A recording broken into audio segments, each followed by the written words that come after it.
Hello मेरे प्यारे बच्चों, स्वागत है आप सभी का एसबी स्टडी क्लासेस के एक और बेहतर वीडियो पर। तो कैसे हो आप सब और कैसे चल रही है आपकी स्टडी। आई होप आप सभी लोग एकदम स्वस्थ और मस्त होंगी और आपकी स्टडी एकदम शानदार चल रही होगी। तो बच्चों आज हम पढ़ने वाले हैं क्लास 12 केमिस्ट्री के बारे में। केमिस्ट्री के 20 सबसे ज़्यादा महत्वपूर्ण टॉपिक आज के इस लेक्चर के अंदर हम लोग डिस्कस करने वाले हैं। और ऐसे टॉपिक हैं बच्चों जो अगर आप लोग प्रीवियस ईयर क्वेश्चन पेपर को सॉल्व करते होगे तो आपको ये चीज़ पता होगी। ऐसे टॉपिक हैं जो पिछले साल कई बार बोर्ड परीक्षाओं में आ चुके हैं, यानी कि प्रीवियस ईयर अगर आपने क्वेश्चन पेपर उठा के देखा है या फिर मॉडल पेपर देखा है तो वहां पर आपके क्वेश्चन फंसने वाले हैं। और आपके बोर्ड एग्जाम 2024 के लिए क्वेश्चन जो है सबसे ज़्यादा महत्वपूर्ण है। ये 20 टॉपिक जो है आपको पढ़कर जाना है, समझ कर जाना है और आपको तैयार कर कर जाना है अगर आप चाहते हैं कि बोर्ड एग्जाम 2024 में मेरा भी रिजल्ट जो है कुछ अच्छा सा आ जाए। तो आइए हम इन 20 टॉपिक को बिल्कुल आसान तरीके से ध्यान से समझने का प्रयास करेंगे।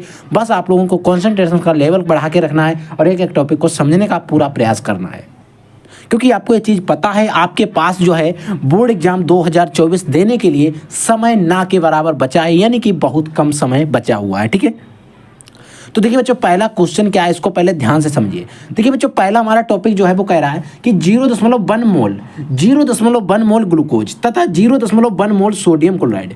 बच्चों 0.1 मोल ही ग्लूकोज है और 0.1 मोल ही सोडियम क्लोराइड है। ठीक है, बिलियन में किसका प्राशन दाब अधिक होगा, यानी कि आपको बताना है NS ग्लूकोज 1 मोल यानी कि 0.1 मोल ग्लूकोज और 0.1 मोल सोडियम क्लोराइड यानी कि NaCl में किसका प्राशन दाब जो है वो अधिक होगा और क्यों होगा और कारण सहित स्पष्ट करना है।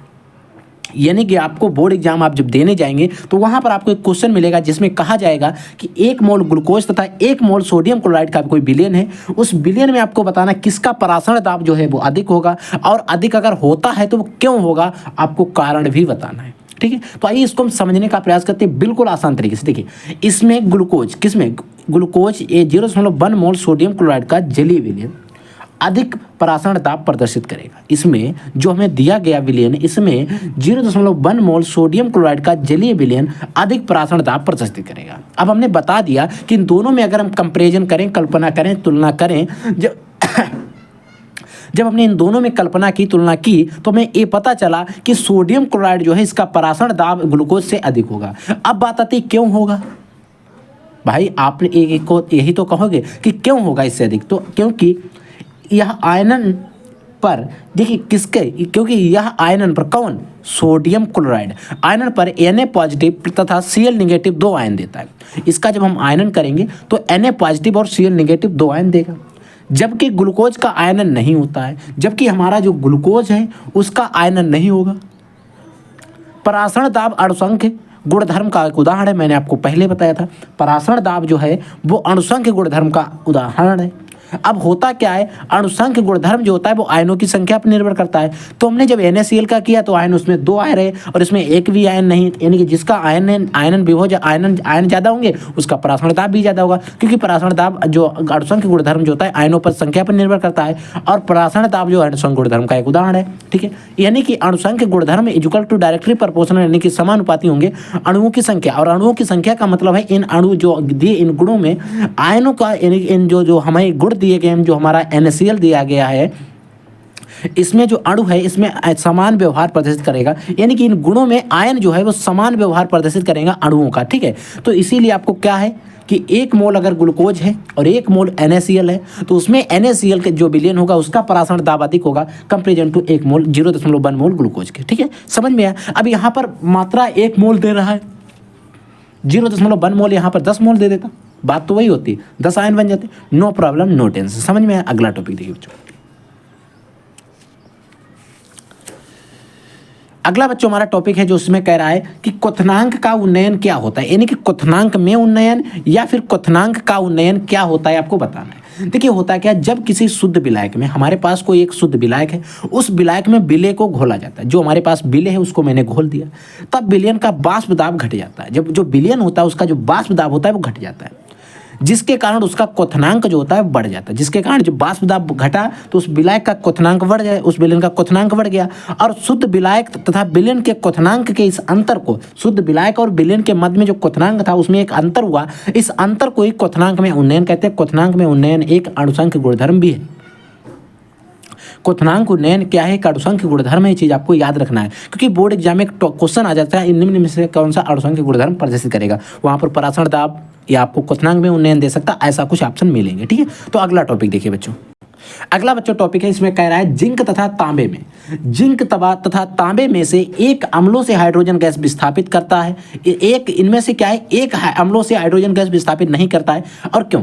यानी कि दो तत्व दिए, दो एलिमेंट्स दिए कि जिंक और तांबे, इनमें से आपको बताना है एक ऐसा है जो अम्लों से, जो हमारे एसिड्स होते हैं उनमें से हाइड्रोजन गैस विस्थापित नहीं करता है, और ऐसा वो है और वो क्यों नहीं करता है, आपको बताना है। तो बच्चों विद्युत रासायनिक श्रेणी में जिंक हाइड्रोजन से ऊपर, तथा विद्युत रासायनिक श्रेणी जो है उसमें जिंक जो है वो हाइड्रोजन से ऊपर है, तथा तांबा हाइड्रोजन से नीचे है।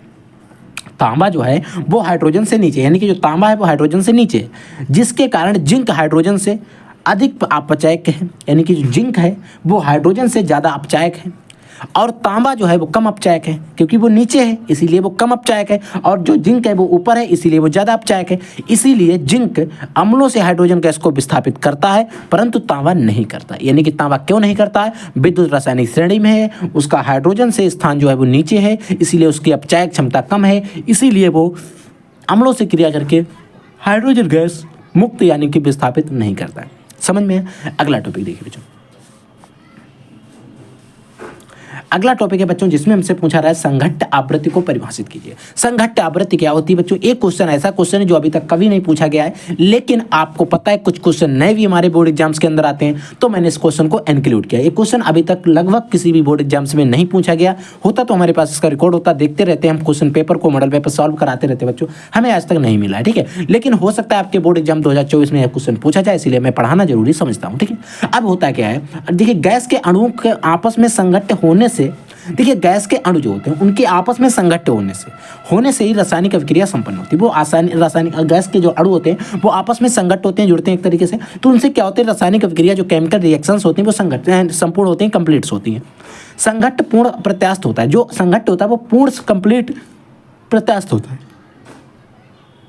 ठीक है, अभिक्रिया जो होगी उसमें दोनों कंपाउंड्स मिलते हैं। अभिक्रिया मिश्रण की इकाई आयन के बीच, अभिक्रिया के मिश्रण की जो इकाई होगी उसमें जो आयन होंगे उनके बीच प्रति सेकंड होने वाले संघट्ट की संख्या को संघट्ट आवृत्ति कहते हैं। उनमें जो प्रति सेकंड होने वाले जो संघट्ट उनकी जो संख्या होगी, उनकी जो आवृत्ति, उनकी संख्या जो होगी उस संख्या को ही हम संघट्ट की आवृत्ति कहते हैं।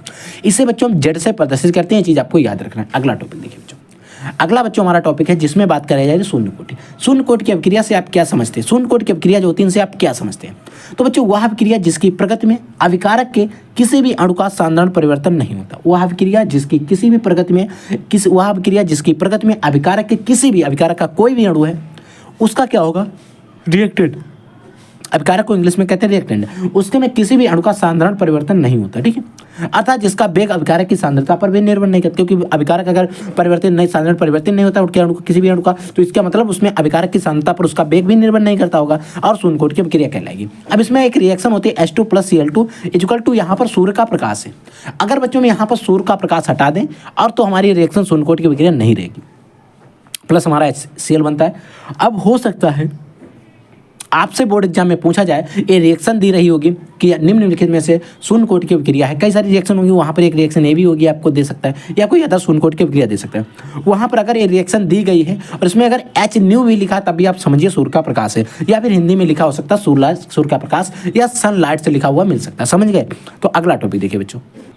देखिए बच्चों हमारा 7वां टॉपिक है जो बहुत ज़्यादा सॉरी बच्चों 6ठा टॉपिक, 6 टॉपिक हम बात कर चुके हैं, 5 टॉपिक बात चुके हैं और 6ठा हमारा टॉपिक है बच्चों। इसमें K2Cr2O7 यानी कि पोटेशियम डाइक्रोमेट है। आपको पूरा एक तरीके से प्रयोगशाला समीकरण है, आपको याद रखना है क्योंकि बोर्ड एग्जाम में आता है। अब बच्चों सबसे पहले हम बात करते हैं बनाने की भी, जिसको बनाने के लिए हम क्या करते हैं, 3 स्टेप को फॉलो करते हैं। कितने? 3 स्टेप फॉलो करते हैं। ये जो रिएक्शन है 3 स्टेप में हमारी कंप्लीट होती है। इसमें फर्स्ट स्टेप में हम क्या करते हैं, सबसे पहले हम प्रयोगशाला में क्या करेंगे उसको समझिए। जब क्रोमेट को NaOH तथा वायु के साथ गर्म किया जाता है, जब हमारा क्रोमेट होता है, क्रोमेट का सूत्र होता है EFeCrO4, इसको क्या करते हैं NH तथा वायु के साथ जब हम गर्म करते हैं तो बनता है Na2Cr2O4, यानी कि सोडियम क्रोमेट। सोडियम क्रोमेट जो बनता है यानी कि Na2Cr2O4 जो बनता है, अब आप इसकी बैलेंसी भी याद रखिएगा। अब Na2Cr2O4 बना जो है इसको हम अगले स्टेप में लेके चलते हैं। इसमें सोडियम क्रोमेट को सांद्र H2SO4 के साथ गर्म करते हैं, जिससे क्या होता है सोडियम डाइक्रोमेट बन जाता है।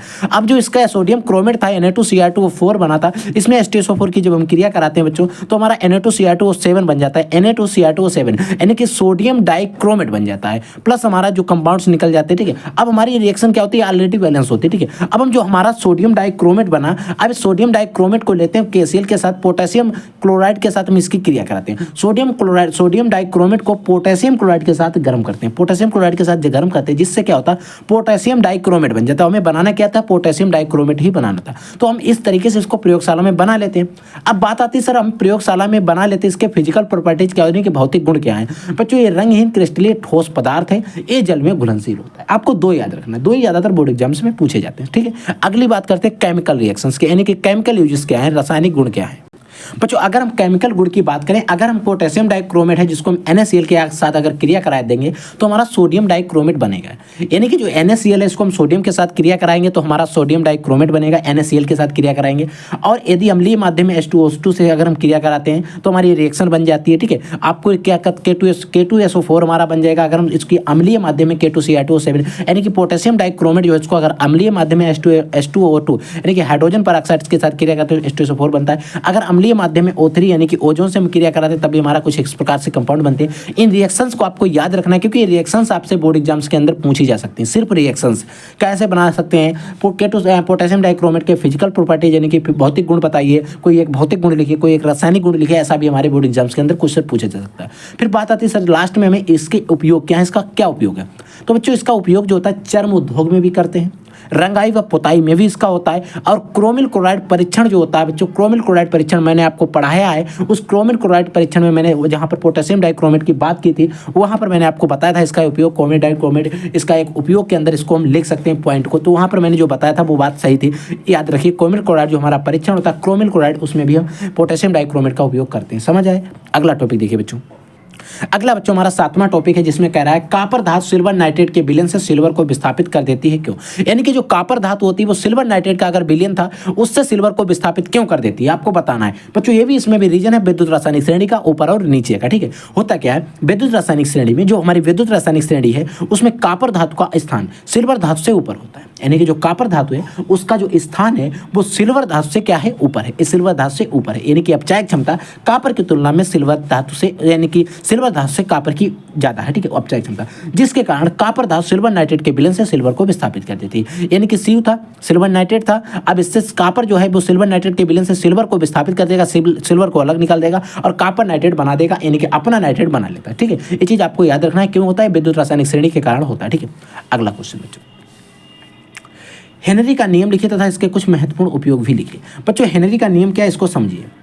हेनरी का नियम है, इस नियम के अनुसार, हेनरी के नियम के अनुसार स्थिर ताप पर, अगर ताप स्थिर है, किसी भी गैस की द्रव्य विलेयता जो होगी उसके आंशिक दाब के समानुपाती होगी। यानी कि किसी भी गैस की द्रव्य विलेयता जो होगी उस गैस का जो विलेयता जो होगी उस गैस का आंशिक दाब होगा उसके समानुपाती होगी। यदि मान लिया किसी भी गैस की द्रव्य विलेयता S है, उसका आंशिक दाब P है, तो क्या होगा, हेनरी के नियमानुसार उसके क्या होगी, समानुपाती, यानी कि डायरेक्टली प्रोपोर्शनल होगी। ये चीज आपको याद रखना है, S डायरेक्टली प्रोपोर्शनल P है। ठीक है बच्चों, अगला हमारा टॉपिक है कारण सहित स्पष्ट कीजिए कि हीलियम उत्कृष्ट गैसों में सबसे ज्यादा निष्क्रिय है। यानी कि जो हमारा हीलियम है उत्कृष्ट गैसों में सबसे ज्यादा निष्क्रिय, ऐसा क्यों है।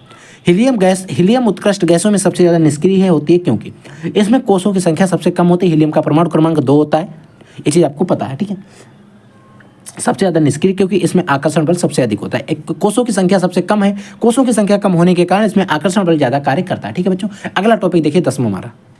देखिए बच्चों हमारा जो 10वां टॉपिक है जिसके बारे में अभी हम बार बार बात कर रहे हैं, विद्युत रासायनिक श्रेणी, इसके बारे में इसका फुल डिटेल्स है, विद्युत रासायनिक श्रेणी है क्या, इसके उपयोग क्या है, इसके लक्षण क्या। देखिए बच्चों सबसे पहले विद्युत रासायनिक श्रेणी किसे कहते हैं, इसके प्रमुख लक्षण क्या हैं और इसके 2 प्रमुख उपयोग भी लिखिए। अब देखिए विद्युत रासायनिक श्रेणी क्या होती है इसको समझिए। विभिन्न धातुओं और अधातुओं को, जो हमारे पास विभिन्न प्रकार की धातुएं थी, अधातुएं थी, मेटल्स थी और नॉन मेटल्स थी, उनको क्या किया, मानक इलेक्ट्रोड विभव या अपचयन विभव, यानी कि अपचयन विभव, अपचायक क्षमता की हम बात कर रहे थे अभी बार बार। ठीक है, 2 क्वेश्चन पीछे हम पढ़ चुके हैं। ठीक है, मानक इलेक्ट्रोड भी हो या अपचयन भी हो, को बढ़ते हुए क्रम में रखने पर जो श्रेणी प्राप्त होती है उसे विद्युत रासायनिक श्रेणी कहते हैं। समझ में आया? विद्युत रासायनिक श्रेणी क्या है? धातुओं और अधातुओं के उनके मानक इलेक्ट्रोड विभव या अपचयन विभव को बढ़ते हुए क्रम में यानी कि बनाई गई है। जो धातु हाइड्रोजन से ऊपर है उनकी अपचय क्षमता सबसे ज्यादा होगी, जो नीचे है वो उनकी अपचय क्षमता थोड़ी कम होती चली जाएगी। अगर हम ऊपर से नीचे आएंगे तो अपचय क्षमता घटेगी, अगर नीचे से ऊपर जाएंगे तो बढ़ेगी। ठीक है, तो यही लक्षण भी हो जाएंगे।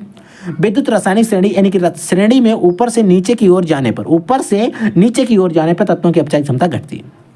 ऊपर से हम नीचे जैसे आएंगे तत्व जो होंगे उनकी अपचय क्षमता घटी चली जाएगी, जबकि नीचे से ऊपर जाने पर अपचय क्षमता बढ़ती है। नीचे से हम जब ऊपर जाएंगे तो अपचय क्षमता बढ़ती चली जाएगी। ठीक है, फिर आता है दूसरा हमारा पॉइंट, हाइड्रोजन से ऊपर के सभी तत्व अम्लों से क्रिया करके हाइड्रोजन गैस मुक्त करते हैं। यानी कि हाइड्रोजन से जो भी ऊपर के तत्व हैं वो अम्लों से क्रिया करेंगे और हाइड्रोजन गैस को मुक्त करेंगे, जबकि नीचे वाले तत्व अम्लों से क्रिया करके हाइड्रोजन गैस मुक्त नहीं करते, इसीलिए तांबा मुक्त नहीं कर पाता। समझ में आया? अगला है बच्चों, हाइड्रोजन से ऊपर के सभी तत्व जल या भाप के साथ क्रिया करके H2 गैस देते हैं। यानी कि हाइड्रोजन से जो ऊपर के तत्व सभी तत्व वो क्या करेंगे, जल या भाप के साथ अगर वो क्रिया करते हैं तो H2 गैस मुक्त कर देंगे।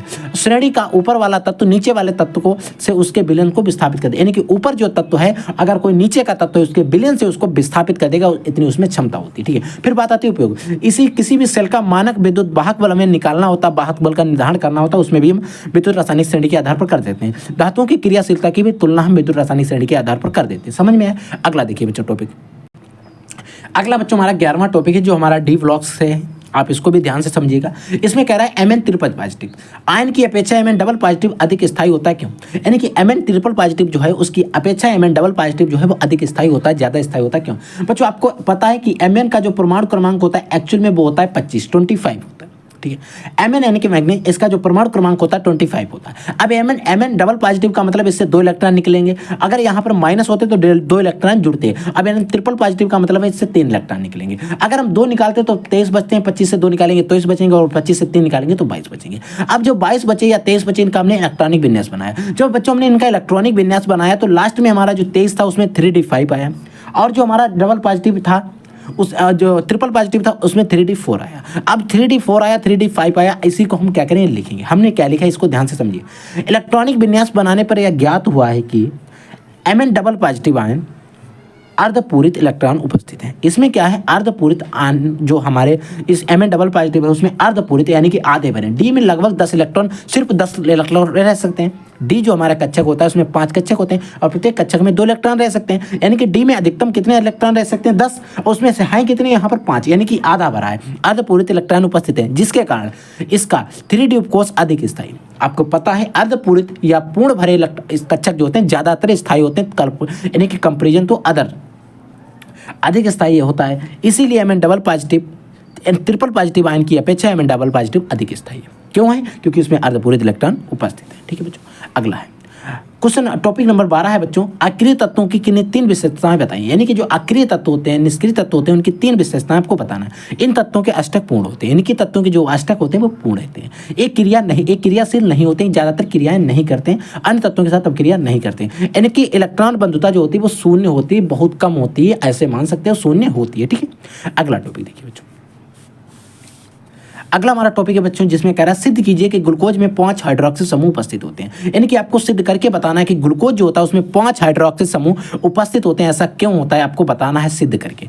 तो बच्चों आपको पता है जब ग्लूकोज की क्रिया हम PCl5 यानी कि फास्फोरस पेंटाक्लोराइड के साथ जब हम कराते हैं तब ग्लूकोज में उपस्थित 5 OH समूह क्लोरीन के द्वारा विस्थापित हो जाते हैं। जिसकी क्या होता है, जो ग्लूकोज होता है इसकी क्रिया PCl5 यानी कि फास्फोरस पेंटाक्लोराइड के साथ जब हम क्रिया कराते हैं इसकी, तो इसमें उपस्थित जो OH समूह था वो 5 क्लोरीन के द्वारा विस्थापित हो जाता है, जिससे यह सिद्ध होता है कि ग्लूकोज में 5 हाइड्रोक्सी समूह उपस्थित है। अब हमारा ग्लूकोज की रिएक्शन है, हमारा ग्लूकोज की रिएक्शन बनी यानी कि ग्लूकोज का हमारा संरचना सूत्र बना हुआ है। इसमें क्या है, OH 4 है, यहाँ पर एक 5 है। ये 5 जो OH समूह है ये क्या हो गया, PCl5 जो हम क्रिया करेंगे तो पांचों की जहाँ पर OH था वहाँ पर आ जाएगा हमारा Cl और POCl3 प्लस HCl हमारा बन जाएगा। यानी कि जो इसका OH समूह था वह 5 हाइड्रोक्सी समूह जो था वो Cl के द्वारा विस्थापित हो जाए, जिससे सिद्ध होता है कि हाँ इसमें 5 OH समूह उपस्थित होते हैं। ठीक है बच्चों, अगला टॉपिक देखिए, अगला बच्चों हमारा टॉपिक है जिसमें बात कर रहा है पेप्टाइड बंध क्या है, यानी कि पेप्टाइड बंध क्या होते हैं। बच्चों पेप्टाइड आपको पता है प्रोटीन के अणु होते हैं। पेप्टाइड आपको प्रोटीन से इसका रिलेशन पता होना चाहिए। वे बंध जो प्रोटीन के अणुओं के मध्य में उपस्थित होते हैं, देखिए ऐसे बंध जो प्रोटीन के अणुओं के मध्य में उपस्थित होते हैं, प्रोटीन के अणुओं को बांधे रखते हैं, उन्हें पेप्टाइड बंध कहते हैं। यानी कि आप ऐसे भी कह सकते हैं प्रोटीन के अणुओं को बांध कर रखने वाले बंधों को हम पेप्टाइड बंध भी कहते हैं। समझ में है।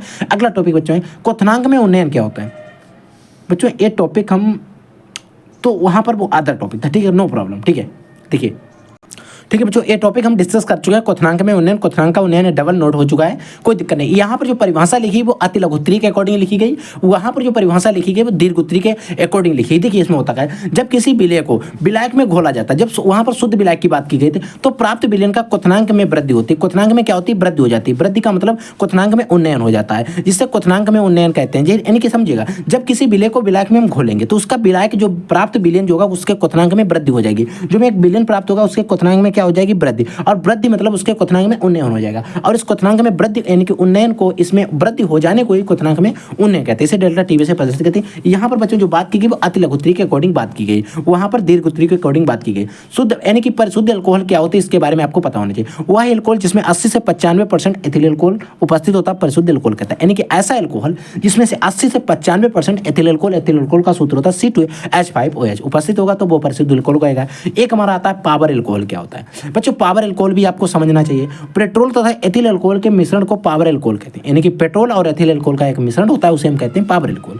पावर अल्कोहल में होता है क्या, 80% तो पेट्रोल होती है तथा 20% 80% पेट्रोल तथा 20% एथिल अल्कोहल उपस्थित होता है। यानी कि जो पावर अल्कोहल होता है उसमें 80% पेट्रोल होगी और 20% हमारा एथिल अल्कोहल होगा। ये चीज़ आपको याद रखना, ठीक है। तो पावर अल्कोहल और परिशुद्ध अल्कोहल इन दोनों के बारे में आपको पता होना। जो परिशुद्ध अल्कोहल होता है उसमें 80 से 95% एथिल अल्कोहल होती है। जो पावर अल्कोहल होता है पेट्रोल और एथिल अल्कोहल का मिश्रण होता है, जिसमें 80% पेट्रोल होती है, 20% हमारा एथिल अल्कोहल होता है। समझ में। अगला टॉपिक देखिए बच्चों, अगला हमारा टॉपिक है बच्चों प्रोटीन का विकृतीकरण। प्रोटीन का विकृतीकरण क्या होता है, जब प्रोटीन के भौतिक एवं रासायनिक परिवर्तनों के कारण हाइड्रोजन आबंधों में अव्यवस्था उत्पन्न हो जाती है। यानी कि प्रोटीन को हम गर्म करते हैं, जो हमारी प्रोटीन उसको गर्म करते हैं या फिर उसमें कोई केमिकल ऐसा मिला देते हैं जिससे क्या होता है उसकी जो हाइड्रोजन आबंध होते हैं उनमें अव्यवस्था उत्पन्न हो जाती है, यानी कि उसमें विकृत हो जाता है, जिसके कारण प्रोटीन की तृतीयक संरचना भंग हो जाती है।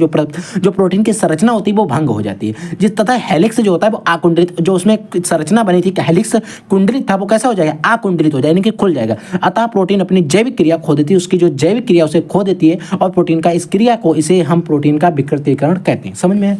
अगला टॉपिक देखिए बच्चों, अगला टॉपिक हमारा है परासरण दाब। वह न्यूनतम दाब, देखिए परासरण दाब, परासरण की क्रिया, वह न्यूनतम दाब जो परासरण की क्रिया को रोकने के लिए आवश्यक होता है, परासरण दाब कहलाता है। इसे P से प्रदर्शित करते हैं। यानी कि परासरण की क्रिया हो रही थी जोरों जोरों से, अगर हमें उस क्रिया को रोकना तो एक दाब लगाना पड़ेगा जिसे हम परासरण दाब कहेंगे। इसका मात्रक होता है कितना वायुमंडल हम दाब लगाते हैं, तो परासरण दाब का मात्रक जो होता है वायुमंडल। और लास्ट हमारा 20 नंबर टॉपिक है जिसमें हम बात करते हैं संक्रमण धातुएं सामान्यतः रंगीन यौगिक बनाती हैं क्यों। बच्चों जो हमारी संक्रमण धातुएं होती हैं वो सामान्यतः नॉर्मली हमारी जो होती हैं वो क्या होती हैं, रंगीन यौगिक बनाती हैं क्यों। संक्रमण धातुएं सामान्यतः रंगीन यौगिक बनाती हैं क्योंकि इनमें अयुग्मित इलेक्ट्रॉन पाए जाते हैं। अयुग्मित इलेक्ट्रॉन के कारण ही हमारी संक्रमण की धातुएं, जो संक्रमण धातुएं यानी कि डी ब्लॉक के तत्व होते हैं वो रंगीन यौगिक बनाते हैं, यही इनका कारण होता है। तो बच्चों ये थे टॉप 20 टॉपिक जो आपको, अगर आप previous year question paper solve करोगे तो वहाँ पर ये टॉपिक आपको फंसेंगे। तो इसीलिए इन सभी टॉपिक को तैयार कर लेना आप बोर्ड एग्जाम 2024 देने से पहले। अगर आपके मन में कोई डाउट, कोई क्वेश्चन रहता है तो वीडियो के कमेंट सेक्शन में कमेंट करके पूछ सकते हो, हम उसका जवाब आपको जरूर देंगे। ठीक है बच्चों, तो पढ़ते रहिए, आगे बढ़ते रहिए। I will take next class. तब तक के लिए जय हिंद, वंदे मातरम।